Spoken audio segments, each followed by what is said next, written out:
Oh, recording in progress. All right, without further ado, episode 2 and 3. Let's go.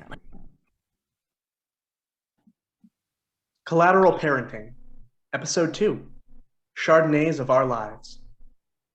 Previously on Collateral Parenting, the PTA quickly recovered from mourning the death of former President Kathy Jones and put the wheels in motion for an election.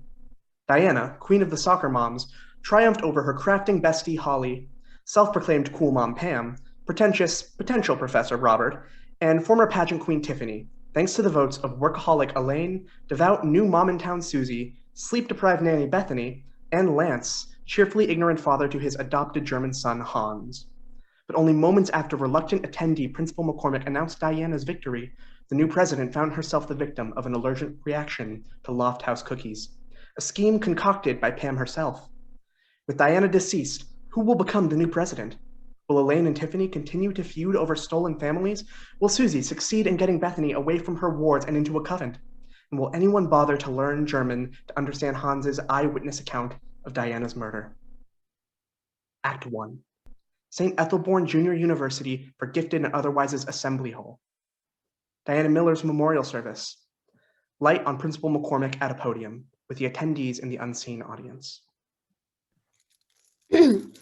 Students and the much appreciated super rich community of St. Ethelbornne Junior University for Gifted and Otherwise in the greater Westchester area. We've gathered tonight to honor the life of Diana Miller, mother of a child, wife of a husband, drinker of green juice that you spill all over your shoes every once in a while. Here at St. Ethelborne, we liked Diana, right? She was good with us? Assent from the audience. Great. Wonderful lady. She will be missed by us all. Nearby, Holly loudly sobs in order to prove that she'll miss Diana the most. There isn't a lot of competition. To eulogize her dear friend, please welcome PTA member Holly Johnson. Holly takes the stage wearing an incredibly chic morning outfit. McCormick exits. Thank you, Principal McCormick. Standing here without Diana, I can really describe how wrong it feels. It's like knitting without needles. Figuratively, though, because you can't actually knit without needles. If you're interested about it, you can find the tutorial on my website at craftingholly.web.com.org. What was I saying? Oh yes, my dear Diana. She lit up the sidelines of every soccer field she set foot on. So efficient in the kiss and ride line. Never afraid to request to speak to a restaurant's manager. And just moments before her death, she presided over our fabulous PTA. What will we do without her? Have another election between the remaining candidates? Probably. We know she would have wanted that. After all, there was only one thing she loved more than her beautiful daughter and loving husband. Her work here on the PTA. And her Pinterest boards. And Chardonnay. Okay, if you're counting those and the Food Network, and Lululemon. I don't really know what she loved most ranking shakes out, but my point is that she would want us to soldier on and support one another and one another's crafting blocks. Emotional, Holly exits the stage. Principal McCormick, no more moved than she was before, steps up to the podium again. Thank you, Holly.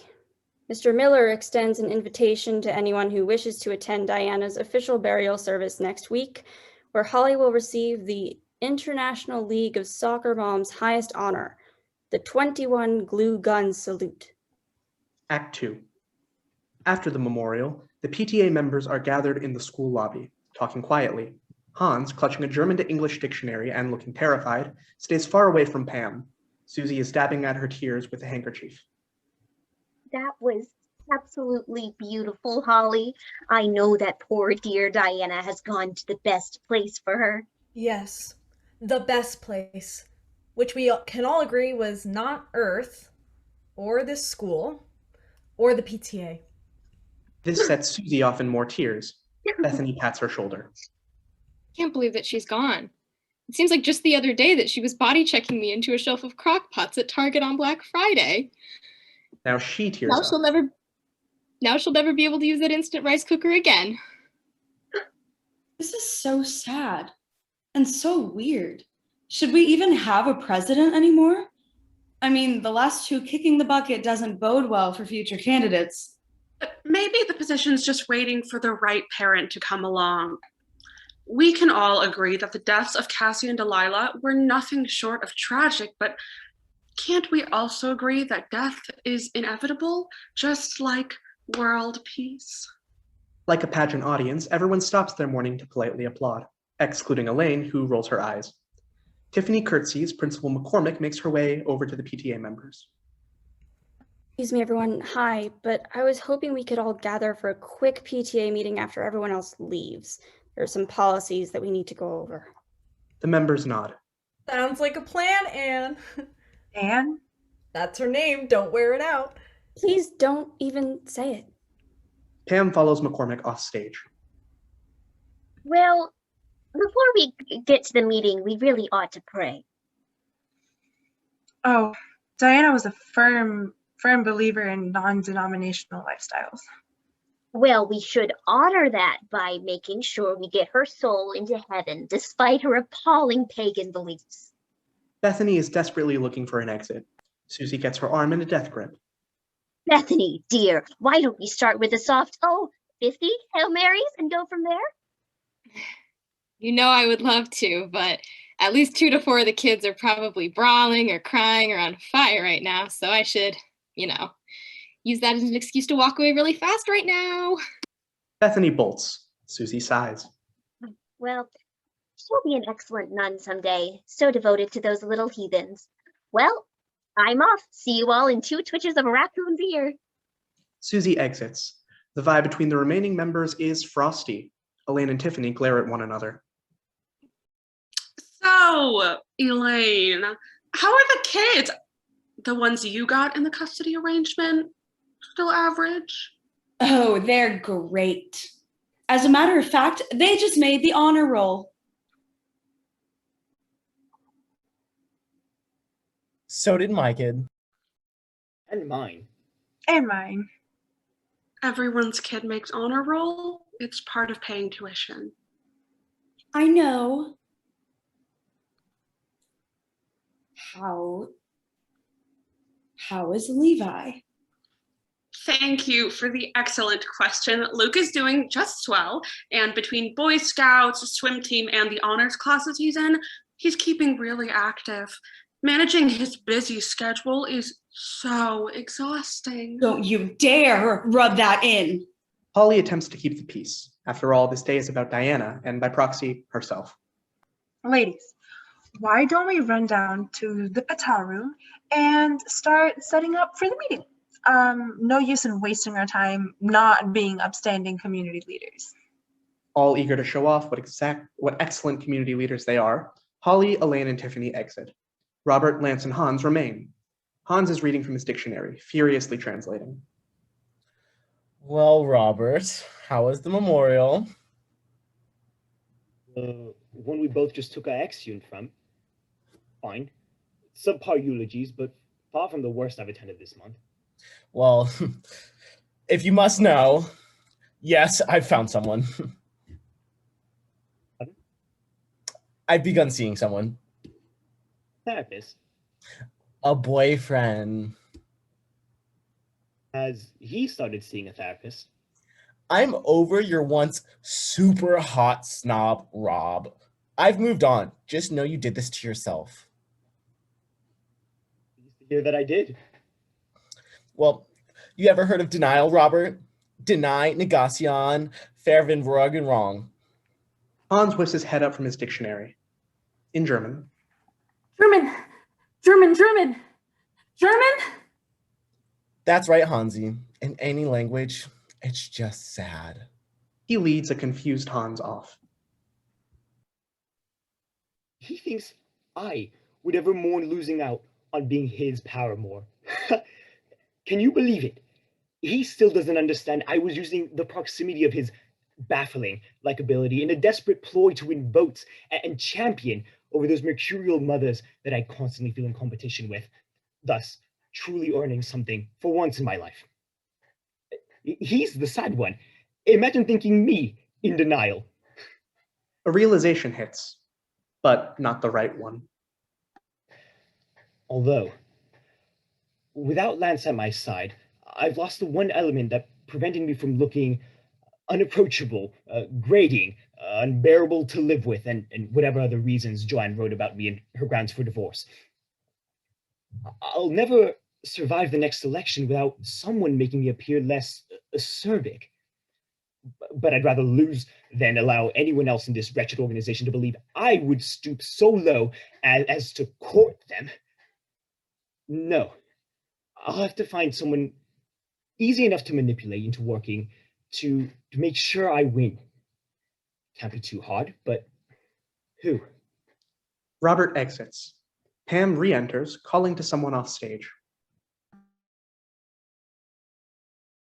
And when I'm PTA president, Janice, you can bet that I'll ban vaping in the bathrooms. It's like, oh, kids, you're here to get high grades, not get high. School, not jewel. She does a terrible rendition of a Fortnite dance. From off stage. You're campaigning at my funeral? Enter Diana, still sharply dressed, still dead, still furious at Pam. For yeet's sake, Diana, can you not be the ghostly manifestation of my guilty conscience for 1 second? It's L to the aim. Plus, did you hear Holly's eulogy? She was totally gunning for sympathy votes. Okay, but Holly's my best friend. She's allowed to capitalize off my suffering, but we're not and never will be best friends because you murdered me. Oh, for the love of Doge, Diana, would you chill with the dramatics? Murder? This isn't the hit teen show Riverdance. Cool mom reference. I took advantage of a situation to potentially help myself succeed. It's called being a girl boss. It's called homicide. More like homicide though, right? Because we were totally on our way to becoming besties before you were super rude and beat me in the election. Oh, please. I can't help that I was super popular when I was alive and that people thought I would make the best president ever, which I totally would have.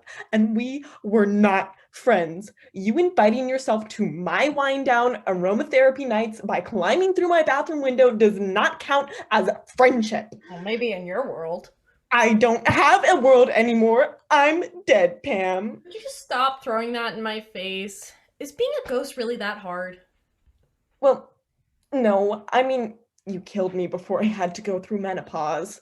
So I've been making peace with this situation. But that doesn't mean I won't do everything I can to ruin your life from my afterlife. Oh, please. Like what? I don't even know yet, but you are so ruined when I figure out. Well, smack me with a mason jar and call me Barefoot Contessa. Does the ex-president think she still has any power? That's even more delusional than me thinking that killing you would immediately lead me to being president. So you admit that you're delusional. I know you are, but what am I? What? Literally, my son's in 4th grade. I have a lot of playground insults. Whatever. Once I figure out how to possess people or control objects with my corporeal powers or whatever, it's so over for you. Really? Because where I'm flossing, things look pretty, Pam, lit. Pam dabs. Pam exits. Diana fumes.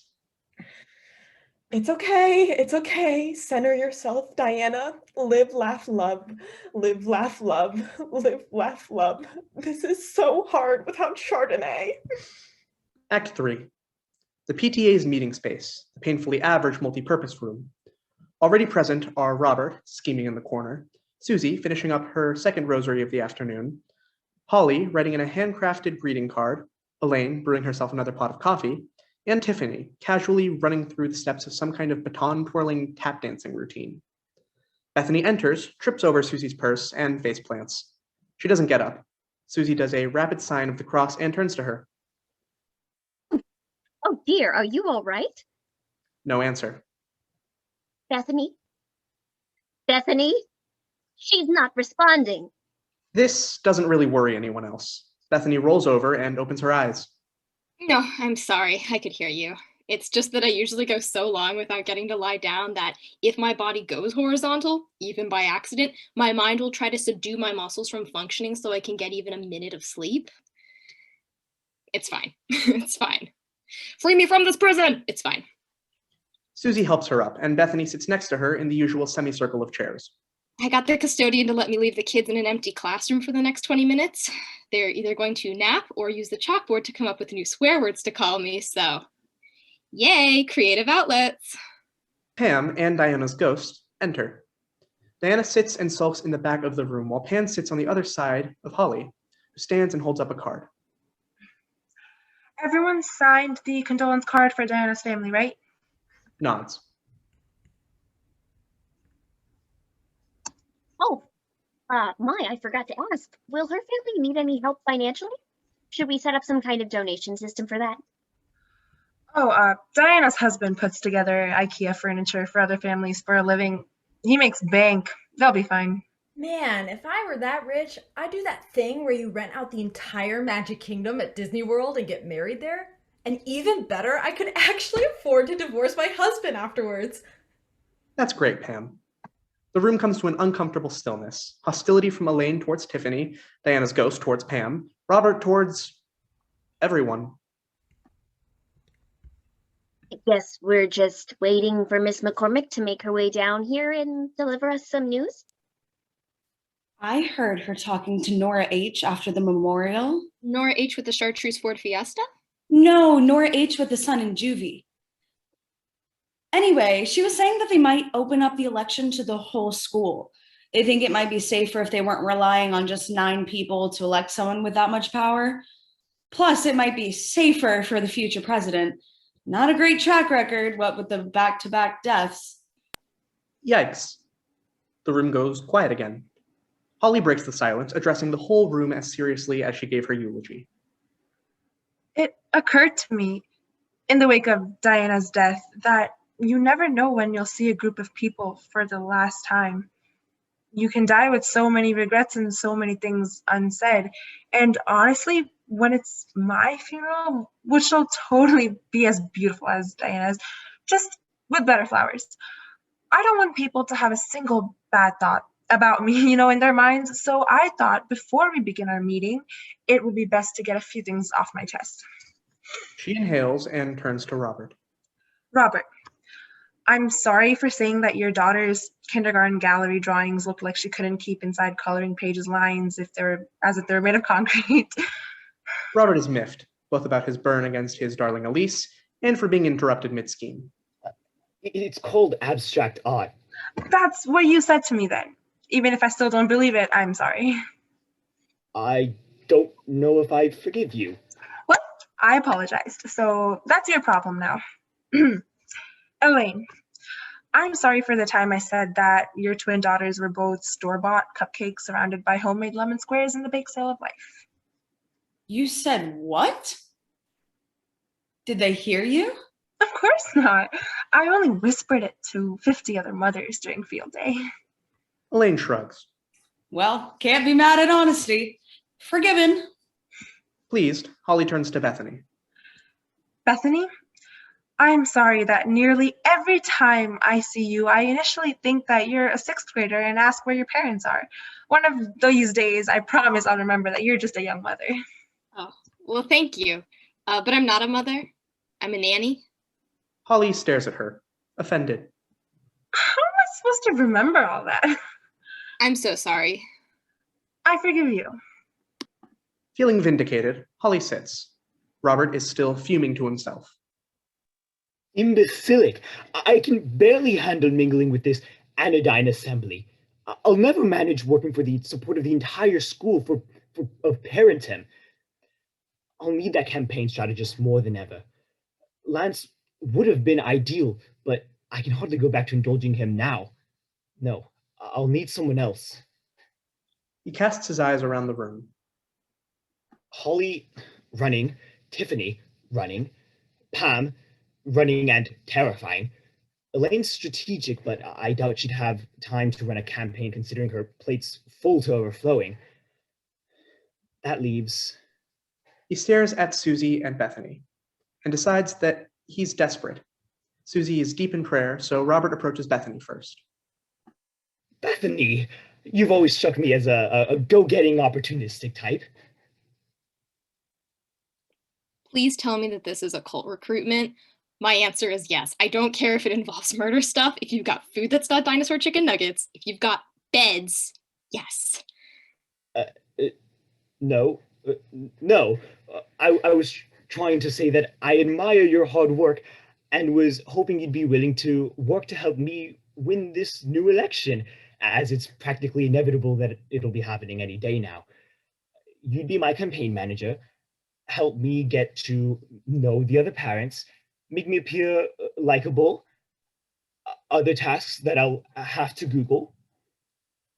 Oh, it's so nice of you to remember my name and to talk to me about things, but I can't. I'm just so busy all the time with those 8 little joys I've got climbing over me every day. Oh, I'm sure you could find some time to run a campaign. After all, those little rascals must adore you. I think they love the DVD player built into their car more than me. Well, all right. I can certainly count on your vote, though, right? Sure. This is finally an election I can vote in. I don't have a social security number. Susie finishes praying, and before Bethany can unpack anymore, Robert turns as much charm as he can muster on her. Susan, I was just telling Bethany here what a shame it is that someone with your delightfully quaint attitude isn't one of the candidates for our election. You know, I was just thinking to myself the other day that it was a tad unfortunate I wasn't getting a piece of this fine Democratic pie. Well, how would you like to help me serve up a slice? Eat the whole thing? Lay the crust? Listen, I don't bake. Do you want to help me win this pastry metaphor? How do you mean? I mean, I'm looking for a campaign manager. You're my first choice and always have been. Campaign manager. Why does that phrase sound so familiar? It doesn't. What do you say, Susie? Well, tailgate my minivan. I'd be just delighted. Excellent. We can find a time to collaborate and... Oh, I'll have to tell the Saintly Stitchers. I'll have to let them know all about it. They're my church's knitting group, and nearly all of them have a child here. You do go to church, don't you, Robert? Is lying a sin? That one I know. Yes, it is. Lord help me. Susie, I'm a sinner, but a faithful one. Oh, that is excellent to hear. That'll certainly appeal to the Stitchers. And someone as academic as yourself would certainly be a draw to my book club, which is made up of even more Ethelbornne parents. Something wonderful about being new in town. You get to know so many people so easily. I'm delighted to work with you, Susie. They continue to talk. Pam sits next to Elaine, who's left her coffee pot for a moment to check her phone. Elaine sane in the membrane. How goes it? Not nearly stressful enough. Well, I just wanted to come over and ask. We're probably doing the whole re-election thing soon, what with the untimely death of Diana and all. And I was hoping that I could discuss campaign strategies with you over a nice, grainy minion meme I found on Facebook. Oh, Pam, you know there's nothing I love more than a nice grainy minion meme from Facebook. Her phone rings. But I'm afraid I have to take this. Pam is irritated as Elaine whisks back to the coffee maker to take the call. Tiffany waltzes over to her empty seat and settles herself next to Pam. She begins speaking with poise and profoundness. Isn't it sad? Sometimes I wonder if we could have been friends. And then I think, no, we couldn't have. She doesn't dress nearly fashionably enough for me to ever be able to be seen in public with her, but at least we wouldn't have such strong animosity towards one another. Both of us Ivy League graduates, both of us ambitious, both of us so devoted to dear Leo, both of us so obsessed with the ideas of image and perception. Me, by arranging myself to look aesthetically perfect while also being socially perfect. Her, so devoted to public approval that she can't help but be involved in every business known to man so she can be regarded as inhumanly successful. Sure, people are awed by our accomplishments and our self-confidence, mine coming from my great beauty, hers coming from a mental state so irrevocably numbed by caffeine. But under our surfaces, we're so scared, we're so lonely, We are so angry, and I wonder if we could have found remedies for those feelings through confiding in one another. Pam looks at Tiffany in awe and confusion. Tiffany casts her eyes down at Pam's phone screen, still lit up by a Minion meme. She reads, Exercise. I thought you said extra fries. Oh, hilarious. both laugh.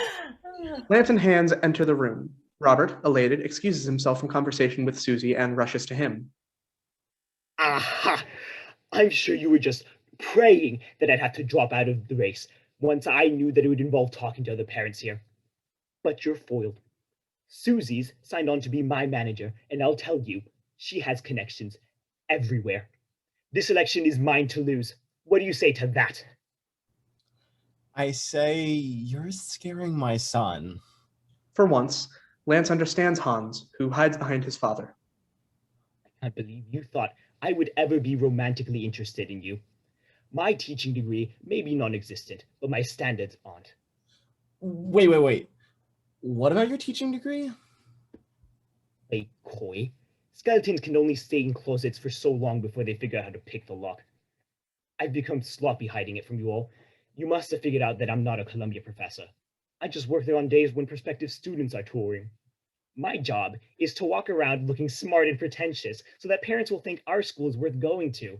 Perhaps I'm a glorified model, but me and my academia aesthetics are about to become president. I got lost when you started talking about Halloween decorations. Bob, no one listens to you when you talk about Columbia, not even me. Back when I liked you too. What? Who wants to think about school during PTA? He looks at Robert in a new light. I'm starting to forget what I saw in you. Oh, duh, you're attractive. He shrugs and goes to sit. Hans looks at Robert solemnly. German. Hans, thank you for your kindness. Everyone takes a seat. Hans is desperately flipping through his dictionary, so close to putting something together. Diana is trying to use her ghostly powers to knock a chair over. Principal McCormick finally enters. Oh, good. You're all here. I've never been so glad to see you all in the entire short time I've been forced to meet with this group. The group is flattered. I won't mince words, because that would mean having to stay here longer than I want to. Ladies and gentlemen. Is this about the new system for the election? What? Because we already discussed it, and most of us are completely prepared to adapt to these changes. I'm going to be working as the manager of Robert's little campaign. Yes, and No need, dearie. I can speak for us both. for me, you mean? Susie looks right into Robert's soul. For our campaign. I mean, just you and me and our Lord in heaven. Her righteous devotion to this campaign, and winning it, are apparent. Robert is unnerved. Well, the election is what I wanted to speak about. You see... Oh, I forgot to apologize to you. Principal McCormick, I am truly sorry for that incident during Principal Appreciation Week. I had no idea that you were allergic to strawberries, but you really should have told me. Well, I did, Mrs. Johnson. I emailed you 3 times about it. Please, I need to let you all know that due to the suspicious and deadly occurrences over the past month, the school board has voted to suspend all upcoming PTA elections and meetings indefinitely. The entire room gasps in horror. Just then, Diana gleefully succeeds in knocking over a chair. The entire room gasps in shock. Hans, triumphant, leaps to his feet, waving his dictionary in the air. German. Pam? He points right at her. She's taken aback. Is it? The room leans in. Motorcycle. Huh? The entire PTA is even more baffled, including Pam. We know you're only in 3rd grade, but come on, Hans. End.